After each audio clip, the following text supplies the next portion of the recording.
नमस्कार दोस्तों, स्वागत है आपका न्यू डिस्कशन में। आइए डिस्कस करते हैं आज का करंट अफेयर्स। डाली ये विश्व का पहला भेड़ क्लोन है। ये चर्चा में क्यों, इसके बारे में जानेंगे। वयस्क कोशिका से दुनिया का पहला क्लोन स्तनपायी डाली द शिप बनाने वाले टीम का नेतृत्व करने वाले प्रसिद्ध ब्रिटिश भूवैज्ञानिक जिनका नाम है इयान विल्मुट्स। इनका हाल ही में निधन हो गया। ये देखिए इनका फिगर्स है, इनका हाल ही में निधन हो गया। तो जानेंगे डाली के बारे में। 1996 में यानी 1996 में जन्मी डाली फिग्स 20वीं सदी में एक महत्वपूर्ण वैज्ञानिक सफलता मानी जाती है। तो इन्होंने इस भेड़ का इस्तेमाल क्लोन कैसे तैयार किया, इसके बारे में जानेंगे। उन्होंने एक मृत वयस्क भेड़ लिया, भेड़ की स्तनपायी ग्रंथि से एक कोशिका निकाल ली। एक मृत वयस्क भेड़ थी, उसके स्तनपायी ग्रंथि से एक कोशिका निकाल ली। उसे बिजली और रसायनों से उत्तेजित करके क्या किए, उत्तेजित करने के बाद उसके डीएनए को एक भ्रूण में बदल दिया। उसके जो डीएनए था एक भ्रूण में बदल दिया। भ्रूण में बदलने के बाद एक भेड़ दूसरी भेड़ लिए, उससे अंडा निकाल लिए। अंडा में से उसके अंडा से जो सेल थे वो निकाल लिए। सेल निकालने के बाद इस जो डीएनए था, जो भ्रूण बनाया गया था, इस भ्रूण को इस अंडा में प्रत्योपित कर दिए। प्रत्योपित करने के बाद इसे एक तीसरी भेड़ लिए, उसके अंदर इसे ट्रांसप्लांट कर दिया गया। तो जो सरोगेट भेड़ हुई उससे जो जन्म हुआ बच्चा, उसका नाम रखा गया डॉलिस। तो ये पहला क्लोन तैयार किया गया था। किसके द्वारा तैयार किया गया था? इयान विल्मुट के द्वारा। तो उनका हाल ही में निधन हो गया। डाली के जन्म ने एक क्लोनिंग अनुसंधान के बारे में नैतिक बहस भी छेड़ दी थी, ताकि तत्कालीन जो अमेरिका के राष्ट्रपति थे, जिनका नाम है बिल क्लिंटन, उनको लगभग 1 साल बाद मानव क्लोनिंग प्रयोग पर प्रतिबंध की घोषणा करने के लिए प्रेरित किया, ताकि अगर मानव के भी क्लोन बनना शुरू हो गए तो लोग इसका मिसयूज करना शुरू कर देंगे और जो प्रकृति का नियम है वो धीरे धीरे बदलना शुरू हो जाएगा। लेकिन दुखद तब हुआ, डाली का जीवन काफ़ी दुखद था, अल्पकालिक ही था, क्योंकि उसके फेफड़े में एक लाइलाज ट्यूमर था। इसके फेफड़े के अंदर एक लाइलाज ट्यूमर हो गया, जिसका कोई इलाज नहीं था। उसके जन्म के लगभग 6 साल बाद ही उसको इच्छा मृत्यु दे दी गई, इथुनेसिया दे दिया गया। तो और भी इनके बारे में कुछ है, जानते हैं। डाली का सफल प्रयोग ने विल्मुट को पुनर्योजी चिकित्सा में संभावित उपयोग के लिए स्टेम सेल बनाने के लिए क्लोनिंग तकनीकी का उपयोग करने पर अपना ध्यान केंद्रित किया। तो स्टेम सेल बनाने के लिए ये क्लोनिंग तकनीक का इस्तेमाल करना शुरू किए। स्टेम सेल क्या होता है, इसके बारे में जानेंगे, इसकी विशेषता क्या है। स्टेम सेल एक ऐसी सेल है, एक ऐसी कोशिका है जो खराब से खराब भी सेल का, यानी कि दूसरे सेल का भी निर्माण करती है, यानी कि यह दूसरे कोशिकाओं का भी निर्माण करती है। अगर मनुष्य के अंदर किसी भी सेल अगर डैमेज हो गया, किसी प्रकार का भी सेल अगर डैमेज हो गया है, तो उसको नए सेल विकसित करने के लिए स्टेम सेल का इस्तेमाल करके उस बीमारी को भी हटाया जा सकता है। तो इनका जो प्रयोग था काफ़ी सफल रहा। नेक्स्ट बढ़ेंगे, रणनीतिक साझेदारी परिषद के बारे में जानेंगे। प्रधानमंत्री नरेंद्र मोदी और सऊदी अरब के क्राउन प्रिंस मोहम्मद बिन सलमान ने हाल ही में भारत सऊदी अरब रणनीतिक साझेदारी परिषद की पहली बैठक की अध्यक्षता की। ध्यान रखिएगा, इसकी पहली बैठक की अध्यक्षता की है दोनों देशों के नेताओं द्वारा, यानी सऊदी अरब और जो भारत के प्रधानमंत्री मोदी हैं, दोनों के द्वारा क्या किया गया है, दोनों के द्वारा पहली बैठक की अध्यक्षता संयुक्त रूप से किया गया है। तो रणनीतिक साझेदारी परिषद के बारे में जानेंगे। 2019 में इसे स्टैब्लिश किया गया था। इसका उद्देश्य यही है, दोनों देशों के बीच संबंधों को बढ़ाना, और इस संबंधों में लगभग 2 मुख्य स्तंभ हैं: रणनीतिक सुरक्षा, सामाजिक सांस्कृतिक सहयोग और अर्थव्यवस्था और निवेश समिति। ये सब एक दूसरे के सहयोग में भागीदारी होंगी। सहभागिता के 4 स्तर हैं, जिसमें शिखर सम्मेलन होंगे, शिखर स्तरीय बैठकें होंगी, मंत्री स्तरीय चर्चाएं होंगी, वरिष्ठ अधिकारियों के बीच बैठकें होंगी और संयुक्त कार्य समूह भी इसमें शामिल होगा रणनीतिक साझेदारी परिषद में। अपनी हालिया बैठक के दौरान भारत और सऊदी अरब ने $50, ध्यान रखिएगा, $50 अरब की जो वेस्ट कोस्ट रिफाइनरी परियोजना है, इसमें तेजी लाने के लिए सहमत हुए हैं दोनों देश। इसके लिए ऊर्जा, रक्षा, सेमीकंडक्टर और अन्य स्थान जैसे क्षेत्रों की भी पहचान की गई है।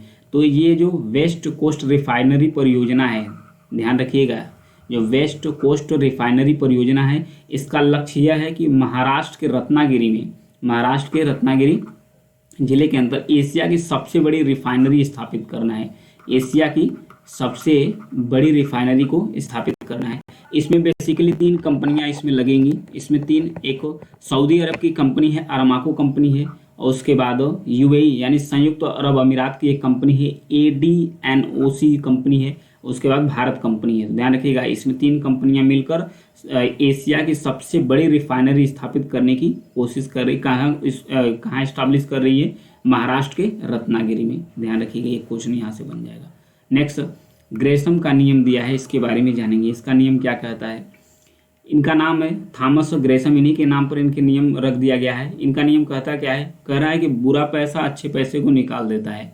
जब सरकार 2 मुद्राओं के बीच विनिमय दर को बाजार दर से भिन्न स्तर पर तय कर देती है, तो बुरा पैसा क्या करता है? अच्छे पैसे को बाहर निकाल देता है। इसका प्रभाव क्या पड़ता है? इसका प्रभाव यह पड़ता है कि कम मूल्य वाली जो मुद्रा होती है ये चलन से बाहर आ जाती है, जबकि अधिक मूल्य वाली जो मुद्रा है ये बनी रहती है, लेकिन उसके खरीदार नहीं होते हैं, उसके खरीदार नहीं होते हैं। तो इसको ये जो ग्रेसम का नियम है यह केवल कागजी मुद्राओं पर नहीं बल्कि जो अन्य वस्तु हैं उस पर भी लागू होता है। तो इसको एक उदाहरण के साथ समझते हैं। उदाहरण के साथ कैसे समझेंगे? यहाँ देखिए, मानिए एक देश है, एक देश की कल्पना कीजिए जहाँ सोने के और तांबे के, कापर्स के दोनों सिक्के चलते हैं, यानी गोल्ड और कापर्स दोनों के सिक्के चलते हैं। दोनों मुद्राओं का उपयोग बराबर चलता है। सरकार यह कहते हुए विनिमय दर निर्धारित करती है कि तांबे के सिक्के 10 तांबे के सिक्के, कह दी कि 10 कॉपर के सिक्के और 1 गोल्ड यानी सोने के सिक्के के बराबर होगा, 1 गोल्ड के सिक्के के बराबर होगा।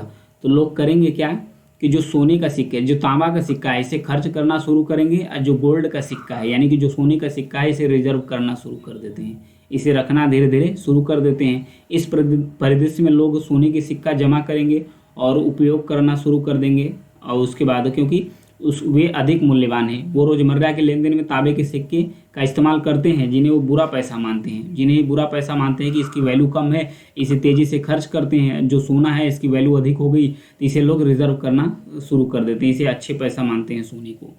तो अंततः होता क्या है, जो तांबे के सिक्के है उसका प्रचलन बढ़ जाता है, जो तांबे का सिक्का है इसका प्रचलन बढ़ जाता है कि ये रोजमर्रा के जीवन में तेजी से आ जाता है, जबकि सोने के सिक्के दैनिक लेन देन में दुर्लभ हो जाता है, दैनिक लेन देन में दुर्लभ हो जाता है। तो ये तांबे के सिक्कों को बुरा पैसा बोला गया है और सोने के पैसे को क्या बोला गया है? अच्छा पैसा बोला गया है। तो ये बुरा पैसा धीरे धीरे करता क्या है, जो अच्छे पैसे है इसे बाहर निकाल देता है, बाहर निकाल देता है, लोग रिजर्व कर देंगे, मार्केट में आ ही नहीं रहा है तो ये बाहर हो गया। उसी प्रकार एक दूसरा नियम है जिनका नाम है थियर्स का नियम। ध्यान रखिएगा, ग्रेसम का नियम है बुरा पैसा अच्छे पैसे को बाहर निकाल देता है, और थियर्स का नियम क्या कहता है? ये कहता है अच्छा पैसा बुरे पैसे को बाहर निकाल देता है। ये कैसे बाहर निकाल देता है? जब लोगों को मुद्राओं का चयन करने का मौका दिया जाए, जब लोगों को मुद्राओं का अगर चयन करने का मौका दिया जाए स्वतंत्र रूप से, सरकार उसमें कोई भी इंटरफेयर नहीं करे, तो वे उच्च गुणवत्ता वाली मुद्राओं को पसंद करेंगे और उसी का ही इस्तेमाल करेंगे। तो जो थियर्स का नियम है ये कहता है अच्छा पैसे बुरे पैसे को बाहर निकाल देता है। तो इन दोनों नियम को याद रखिएगा। नेक्स्ट है, कैंसर कोशिकाओं को मारने और उसका पता लगाने का एक नया तरीका विकसित किया गया है। किसके द्वारा? भारतीय विज्ञान संस्थान के वैज्ञानिकों ने कैंसर कोशिकाओं यानी विशेष रूप से जो सॉलिड ट्यूमर्स हैं, जो सॉलिड ट्यूमर्स होते हैं उसके समूह बनाने वाली कोशिकाओं का पता लगाने, उसे संभावित रूप से मारने के लिए एक नया दृष्टिकोण विकसित किया है। ये दृष्टिकोण कैसे विकसित हुआ है उसके बारे में बताएंगे। यहाँ पर देखिए, सोने और तांबे यानी कि गोल्ड और कापर सल्फाइड, ये हो गया गोल्ड, ये हो गया कापर्स, और दोनों को सल्फाइड लेते हैं, दोनों का सल्फाइड या तो गोल्ड सल्फाइड या कापर सल्फाइड से युक्त एक हाइब्रिड नैनो कण का निर्माण करते हैं। एक हाइब्रिड नैनो कण का इस्तेमाल करते हैं, उपयोग करके कैंसर कोशिकाओं को मारा जा सकता है और उससे उत्पन्न जो ध्वनि तरंग होती है उससे उसका पता लगाया जा सकता है। तो इसमें होते क्या है, जो नैनो कण बनेंगे गोल्ड, ध्यान रखिएगा, सोना और जो कापर्स है इसके सल्फाइड से जो हाइब्रिड नैनो कण विकसित किए जा रहे हैं इसके अंदर होंगे क्या? फोटोथर्मल ऑक्सीडेटिव और उसके बाद जो फोटोकास्टिक गुण होते हैं। इसकी क्वालिटीज़ क्या होती है? जो फोटोथर्मल्स होते हैं फोटोकास्टिक होते हैं। इसके गुण ये होते हैं कि यह प्रकाश को अवशोषित करते हैं, ये अपने अंदर प्रकाश को अवशोषित करते हैं और उसके बाद एक ऊर्जा यानी कि गर्मी हीट उत्पन्न करते हैं। तो इसके हीट से जो कैंसर कोशिका होती है वो मर जाती है। इसके अतिरिक्त नैनोकण की एक खासियत और है, ये सिंगल ऑक्सीजन की जो परमाणु होते हैं वो उत्पन्न करती है, ये भी कैंसर कोशिकाओं को मारती है, ये भी कैंसर कोशिकाओं को मारती है। ये जो हाइब्रिड नैनोकण है इसका आकार काफ़ी छोटा है, यानी कि 8 nm का है, नैनोमीटर्स का है, नैनोमीटर्स का है, 8 नैनोमीटर्स का है। तो इसकी विशेषता क्या होगी कि ऊतकों के भीतर जो टिश्यूज होते हैं मनुष्य के अंतर्गत, वो टिश्यू के भीतर ये ट्रैवल करने में काफ़ी आसान हो गए और ट्यूमर तक पहुंचने में भी इससे काफ़ी आसानी होगी और उसका पता लगाना उसे मार सकती है। तो ध्यान रखिएगा, क्वेश्चन बन जाएगा कि हाल ही में एक हाइब्रिड नैनोकण विकसित किए गए हैं जो कैंसर कोशिकाओं को पता भी लगा सकते हैं, उसे मार भी सकते हैं। तो ये किस एलिमेंट से मिलकर बनाया गया है? तो गोल्ड सल्फाइड और कॉपर सल्फाइड, गोल्ड सल्फाइड और कॉपर सल्फाइड से युक्त यानी कि मिक्स करके हाइब्रिड नैनोकण विकसित किए गए हैं। आगे राजनीति का अपराधीकरण, ये चर्चा में क्यों, इसके बारे में जानेंगे। एसोसिएशन फॉर डेमोक्रेटिक रिफॉर्म्स और नेशनल इलेक्शन वॉच दोनों द्वारा संयुक्त रूप से अध्ययन करके यह पता चला है, दोनों द्वारा अध्ययन किया गया। तो इनके अध्ययन से यह पता चला है कि लगभग जो अभी मौजूदा सांसद हैं 40% जो सांसद हैं ये आपराधिक मामले दर्ज हैं, इनके खिलाफ आपराधिक मामले दर्ज हैं। लेकिन जो 25% सांसद हैं, 25% जो सांसद हैं इनके ऊपर गंभीर रूप से आपराधिक आरोप इनके ऊपर दर्ज है, जैसे हत्या हो गया, हत्या का प्रयास हो गया, अपहरण हो गया, महिलाओं के खिलाफ अपराध हो गया। 25% तो इस प्रकार के हैं। इस विश्लेषण से यह पता चला कि लोकसभा और राज्यसभा दोनों के 763 मौजूदा जो सांसद हैं उनका जो स्व शपथ पत्र था उसके आधार पर यह रिसर्च किया गया, उनके शपथ पत्र के आधार पर यह अध्ययन किया गया।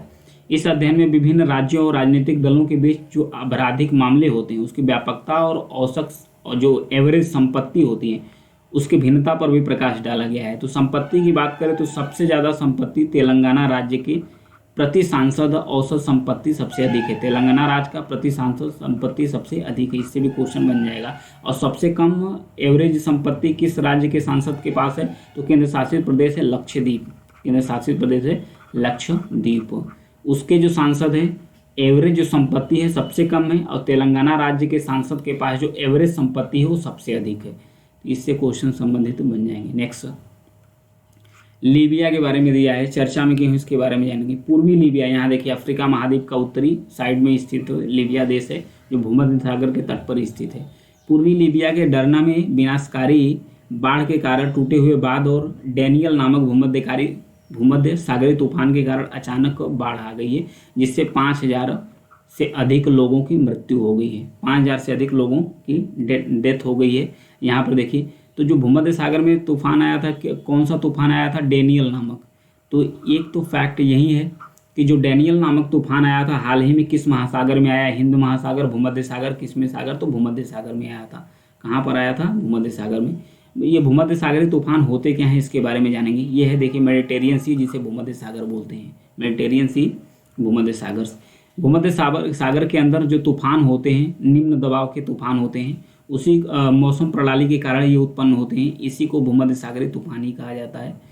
भूमध्य सागरीय तूफानों की तीव्रता और प्रभाव अलग अलग हो सकते हैं, लेकिन वे अक्सर भारी वर्षा का कारण बनते हैं, अक्सर भारी वर्षा का कारण बनते हैं, जिसके परिणाम स्वरूप चाहे बाढ़ हो, भूस्खलन हो, अन्य मौसम संबंधित जो खतरा है वो उत्पन्न हो जाते हैं। तो आइए लीबिया के लोकेशन के बारे में बात करते हैं। अगर लीबिया के लोकेशन के बारे में बात करते हैं तो ये उत्तरी अफ्रीका का देश है जो भूमध्य सागर के तट पर स्थित है। इसके उत्तर में भूमध्य सागर है, यहाँ पर देखिए इसके उत्तर में भूमध्य सागर है, इसके पूर्व में मिस्र है, और दक्षिण पूर्व में सूडान है, इसके दक्षिण पूर्व में सूडान है, और उसके बाद इसके दक्षिण में चाड है, इसके दक्षिण में चाड है, उसके बाद दक्षिण पश्चिम में नाइजर है, इसके दक्षिण पश्चिम में नाइजर है, उसके बाद पश्चिम में इसके अल्जीरिया है, पश्चिम में इसके अल्जीरिया है, और उत्तर पश्चिम में ट्यूनीसिया। ये देखिए छोटा सा देश यहाँ पर ट्यूनीसिया है। तो ये था आज की न्यूज। यदि जानकारी या न्यूज आपको पसंद आती है तो चैनल को सब्सक्राइब जरूर कीजिएगा, लाइक और शेयर भी करते रहिए। Thank you.